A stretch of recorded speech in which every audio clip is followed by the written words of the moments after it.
आप लोग ये तो जरूर सुने होंगे कि जैसा आपका संगति होगा और जिस माहौल में आप रह रहे होंगे आप वैसे ही बदल जाएंगे। अगर आपका संगति ठीक नहीं है तो आप कभी भी अच्छे आदमी नहीं बन सकते, और जिस माहौल में आप रह रहे हैं अगर वो अच्छे नहीं हैं तो कभी भी आप अपने आप को नहीं पहचान सकते, और ये भी नहीं जान सकते कि आप क्या हैं और क्या कर सकते हैं। ऐसे ही एक बाज किसी पेड़ पे अपने घोंसला बनाती है और उसमें अंडे देती है। ठीक उसके नीचे एक मुर्गी भी अंडी देती है। एक दिन बहुत जोरों की आंधी आती है, बाज के अंडे नीचे गिर जाती है और उस मुर्गी के अंडे में मिल जाती है। अब वो मुर्गी भी उस अंडे को अपने अंडे जैसे ही सेवा करती है। कुछ दिनों बाद उस अंडे से चूजे निकलती है और बाज के अंडे से भी बच्चे निकलते हैं। समय बीतता जाता है, अब वो चूजे बड़ा होने लगता है, बाज का बच्चा भी बड़ा होने लगता है, और जब मुर्गी दाना चुनने जाती तो उसके चूजे भी उसके साथ दाना चुनने जाती।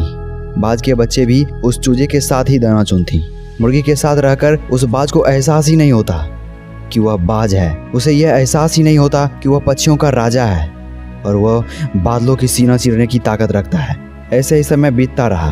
अब सारे चूजे बड़े हो चुके थे, उस बाज के बच्चे भी बड़े हो चुके थे। एक दिन अचानक दूसरे पक्षी को आसमान में उड़ते हुए देखा। उस बाज ने मुर्गी से पूछा, हम लोग आसमान में क्यों नहीं उड़ सकते? फिर उस मुर्गी ने उसे बताया, हमारे पास पंख तो होते हैं लेकिन कभी भी हम उड़ नहीं सकते।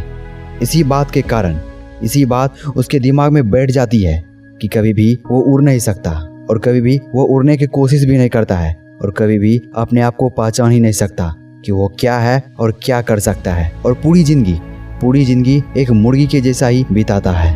बहुत बार हमारे साथ भी ऐसा होता है।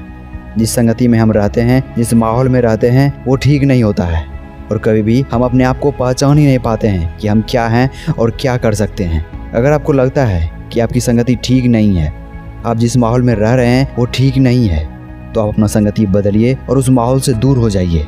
अगर आपको इससे कुछ सीखने को मिला है तो अपने दोस्तों के साथ जरूर शेयर करिएगा ताकि उसे भी इसके बारे में पता चल सके।